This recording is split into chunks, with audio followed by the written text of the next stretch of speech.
ஃபிசியாலஜிக்கலாக பார்த்தாலும் சரி, ஸ்பிரிச்சுவலாக கேட்டுக்கிட்டாலும் சரி, ஒரே மாதிரி தேர்ட் ஐ கிடையாது. நம்ம ஒரு ரெஃபரன்ஸுக்காக தான் இந்த இடத்த சொல்கிறோம். நுழைவாசல் அப்படின்னு சொல்கிறோம். நான் தொட்ட இடம் உங்கள் எல்லாரோட தேர்ட் ஐ, அவங்கவுங்களுக்கு இண்டிவிஜுவலான தேர்ட் ஐ. அந்த பாயிண்ட்டு கீழே ஒரு ஹோல் போட்டோம்னா கரெக்டாக அங்கே தான் உங்களோட தேர்ட் ஐ இருக்கும். அதனால என்னால் எதுவும் உணர முடியல.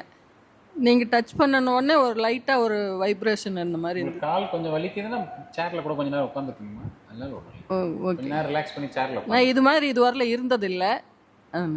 ஸ்டெப் பை ஸ்டெப்பாக நீங்கள் சொல்லும்போது அப்படியே ஃபாலோ பண்ணிகிட்டு இருக்கும்போது ஒரு ஸ்டேஜுக்கு மேலே கோல்டன் கலரில் முருகரோட வேல் தெரிஞ்சுது. கலர் ஒளி மட்டும் இதாக இருந்துச்சு, சன்லைட் மாதிரி ஒரு ஒளி தெரிஞ்சிருக்கும். ஃபர்ஸ்ட் ஆஃப் ஆல் நான் ஒரு 2 நிமிஷம் எதையும் யோசிக்காமல் இது வரைக்கும் இருந்ததே இல்லை. இது குறித்து இதான் ஃபஸ்ட் டைம் நான் எதையுமே யோசிக்காமல் உட்காந்துட்டு இருந்தது. எனக்கு காலையிலேருந்து நோட் பண்ணியிருந்தேன்னா தெரியும், ரன்னிங் நோஸ் இருந்துகிட்டே இருந்துச்சு. ஆனால் இப்போ டக்குன்னு ஸ்டாப் ஆகிடுச்சு. எனக்கு ரன்னிங் நோஸ் சுத்தமாக இல்லை, ரன்னிங் நோஸே வரல. ஆனால் எனக்கு கால் சுத்தமாக மறுத்து போயிட்டு வலி அதிகமாகிடுச்சு. அதில் தான் கான்சன்ட்ரேஷன் மிஸ் ஆகிடுச்சு எனக்கு. இங்கே பாருங்கள், நான் என்ன தான் குழந்தை பையனாக இருந்தாலும் எனக்கும் பேக் பெயின் இருக்குது. சரியா? நிறைய டிரைவிங் ரொம்ப வருஷமாக வந்து நிறைய செல்ஃப் டிரைவிங் அது இதுன்னு பண்ணுறதுனால எனக்கு பேக் பெயின் உண்டு.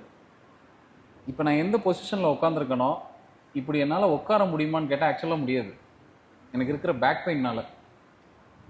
ஆனால் நான் எப்படி உட்காடுறேன்னு எனக்கே தெரியல. பிரசனெல்லாம் பார்க்கும்போது 5 மணி நேரம் 6 மணி நேரம் அப்படியே ஒரே இடத்துல உட்காந்துருக்க மாதிரி இருக்கும். சில கோவில் பிரசனெல்லாம் இன்றைக்கி ஆரம்பித்து நாளைக்கு ஈவினிங் முடிப்போம். இன்றைக்கி ஹோல்டே உட்காந்து அப்படி என்ன சார் சொல்லுவீங்க அப்படின்னா, அதில் அவ்வளோ விஷயங்கள் பார்க்க வேண்டியது இருக்கும்.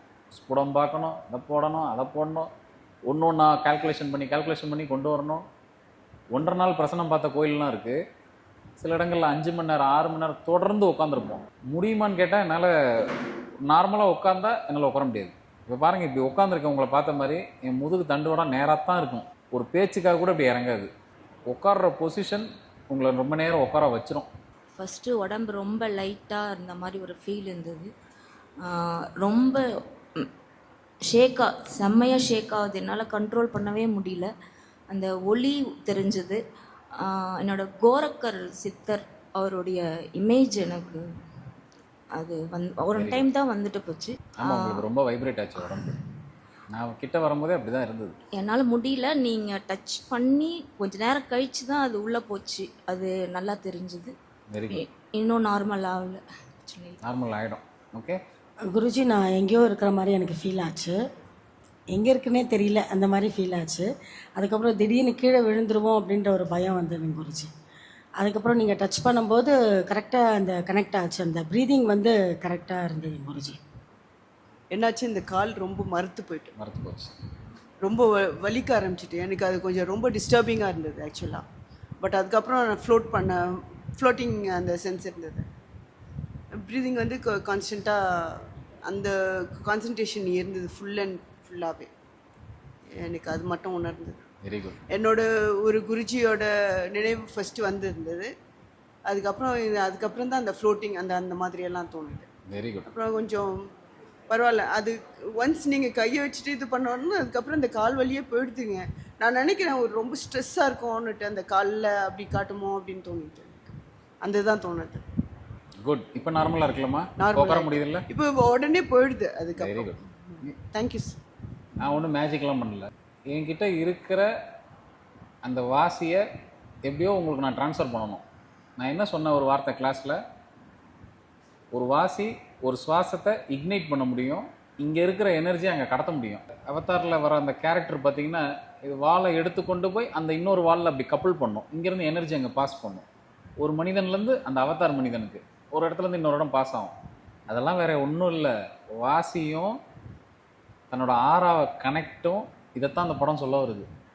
எடுத்துகிட்டு போன நோட்ஸு பூரா இங்கேருந்து எடுத்துகிட்டு போய் ஹாலிவுட்டில் எடுத்துட்டாங்க. எதுக்கு ஒரு குரு வேணும் வாசி யோகம் பண்ணும் போதுன்னா, இப்போ நம்ம எக்ஸ்பீரியன்ஸ் பண்ணோம் இல்லையா, இதுக்கு தான். இப்போ நான் கொஞ்சம் நேரம் விட்டுருந்தா என்ன நடந்திருக்கும் அப்படின்னா, சில பேருக்கு நிறுத்த தெரிஞ்சிருக்கும் எங்கே போய் நிறுத்தணும்னு. ஒரு பிகினர் லெவலில் இருக்கும்போது நம்ம எங்கே நிறுத்துறது எங்கே பிரேக் பண்ணுறதுன்னு நமக்கு தெரியாது. என்ன நடந்திருக்கும்னா, நான் ஒரு இடத்துல வந்து பிடிச்சி நிறுத்தினேன் இல்லையா, அதுக்கப்புறம் செட்டில் ஆக ஆரம்பிச்சிருக்கோம். அந்த எக்ஸைட் ஆனது அப்படியே செட்டில் ஆகி ஒரு இடத்துல நின்றுருக்கும். இப்படி போயிட்டு இப்படி நின்றுருக்கும். உங்கள் பாடிக்குள்ளாக தான் நடந்திருக்கும், அந்த ஆக்ஷன் தான் நடந்திருக்கும். இன்னும் சொல்லப்போனால் நீங்கள் கண்ணை முழிச்சிக்கிங்கன்னு சொன்னதுக்கப்புறம் தான் அந்த சொல்கிற டைம் இருக்குல்ல, கண்ணை முழிச்சிக்கன்னு, அப்போ தான் கரெக்டாக உங்களுக்கு ஏற ஆரம்பிச்சிருக்கும். பாடி செட்டில் ஆகி அப்போ தான் ஏற ஆரம்பிச்சிருக்கும். சரி இப்போதைக்கு போதும் அப்படின்னு நான் சொன்னேன் இல்லையா, பிகினருக்கு அந்த லெவல் போதும் அப்படின்ட்டு. இனிமேல் நீங்கள் போய் உட்காந்திங்கன்னா வாசி மேலே டக்குன்னு ஏறும். வீட்லேயோ இல்லை உட்காந்து நீங்கள் ப்ராக்டிஸ் பண்ணுறீங்கன்னா மேலே கடன்னு ஏறி வரும். ஒரு வேளை விட்டுருந்தா என்ன நடந்திருக்கும் அப்படின்னா, கொஞ்ச நேரம் நீங்கள் யார் என்னன்னே தெரியாமல் போயிருக்கும். சில பேருக்கு தீட்டாக்கு போயிட்டு திருப்பி கொஞ்சம் நேரம் ஆயிருக்கும் ரிவர்ஸ் ஆகிறதுக்கு, சில பேருக்கு ரிவர்ஸ் ஆகாமலேயும் போயிருக்கும். அதுக்கு தான் உண்மையிலேயே வாசி யோகம் பண்ணும்போது ஒரு குரு தேவை. ஆக்சுவலாக எனக்கு எப்படி ஃபீல் பண்ணேன்னா, கொஞ்ச நேரம் தான் என்னால் பண்ண முடிஞ்சது, அதுக்கப்புறம் என்னால் பண்ண முடியல. பட் ஆனால் எனக்கு இந்த பேக் ஹெட்டில் வந்து ஏதோ ஒன்று ரொட்டேட் ஆகிற மாதிரியே நான் ஃபீல் பண்ணேன். அதுக்கப்புறம் நீங்கள் வந்து இங்கே டச் பண்ணதுக்கப்புறம் ஏதோ என்னை விட்டு வெளியில் போகிற மாதிரி நான் ஃபீல் பண்ணேன். நான் அது நல்லாவே ஃபீல் பண்ணேன் வெளியில் போனது. ஆனால் என்னால் இதுக்கப்புறம் இவங்க சொல்கிற மாதிரி இதுக்கு மேலே என்னால் நான் அதை ஃபீல் பண்ணலை. பட் ஆனால் இந்த இடத்துல மட்டும் எனக்கு அப்படியே ரொட்டேட் ஆகிட்டே இருந்தது. எனக்கு நீங்கள் டச் பண்ணதுக்கப்புறம் தான் இது ரிலீஸ் ஆன மாதிரி நான் ஃபீல் பண்ணேன். Very good, very good. நன்றி குருஜி. இங்கே பாருங்கள், இத்தனை பேர் உட்காந்துருக்கோம், ஒவ்வொருத்தருக்கும் ஒரு அனுபவம். ஒருத்தருக்கு இருக்கிற மாதிரி இன்னொருத்தருக்கு இல்லை. கவனிங்க, ஒருத்தருக்கு இருக்கிற மாதிரி இன்னொருத்தருக்கு இல்லவே இல்லை. எல்லாருக்குமே வேறு மாதிரி இருக்குது அனுபவம். நான் முதல்ல என்ன சொன்னேன், நேற்று கிளாஸ் ஆரம்பிக்கும் போது முதல்ல அமைதியாக இருந்து பழகுங்கன்னு சொன்ன ஒரு வார்த்தை. டெய்லி எந்த வேலையும் பார்க்காம 10 நிமிஷம் சும்மா உட்காருங்கன்னு. எதுக்குன்னா எனர்ஜியை ஒரு இடமா கான்சென்ட்ரேட் பண்ணுறதுக்கு உங்கள் உடம்புக்குள்ளே. இப்போ நீங்கள் செஞ்ச வாசியை உள்ளுக்குள்ளேயே அந்த கதாகதத்தை, அதுக்கு அந்த ஓட்டத்தை நம்ம அப்படியே தன்னிச்சையாக நடக்க வைக்கிறதுக்காக நிஷ்டை பண்ணி காமிச்சிட்டோம்னா, நான் என்ன வார்த்தை சொன்னேன், ஐபால் மேலே இருக்கும்போது உடம்பு என்ன சென்ஸ் பண்ணோம் அப்படின்னா, சுவாசத்தை மேலே நோக்கி எழுத்தணும் அப்படின்னு உடம்புக்கு தெரியும், இந்த உடலுக்கு தெரியும். ஐபால் மேலே இருக்குன்னா சுவாசம் மேல் நோக்கி இருக்கணும். எப்படி பண்ணுறதுங்கிறத இப்போ ஒரு தடவை நான் செஞ்சு காட்டுறேன். கொஞ்சம் பொறுமையாக கவனிச்சுட்டு அதுக்கப்புறம் பண்ணி பாருங்க. இதுக்கு 2-3 மெத்தட் இருக்குது. ஒன்று, என்னை கவனிக்கலாம். இப்போ இந்த ஐ பாலை மேலே பார்த்த மாதிரி வச்சுட்டு, இந்த ஐ பாலை மேலே பார்த்து இந்த தலையும் கொஞ்சம் லைட்டாக மேலே தூக்கிட்டு, ஐபால் மேலேயே இருக்கணும், தலை மட்டும் கீழே வரணும். பாருங்க,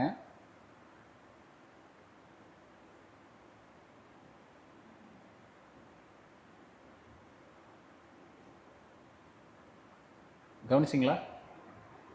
ஐபால் மேலே இருக்கணும், தலையை லைட்டாக டில்ட் பண்ணிக்கோங்க. ஐபால் மேலே தான் இருக்கணும், தலை மட்டும் கீழே வரணும். இது ஒரு மெத்தட். நிஷ்டை வைக்கிறதுல எவ்வளோ நேரம் சார் வைக்கலாம்னா, நான் சொன்ன மாதிரி முதல்ல ஒரு 2 நிமிஷம் வைங்க. கண்ணில் தண்ணி வந்ததுன்னா ஸ்டாப் பண்ணிவிடுங்க.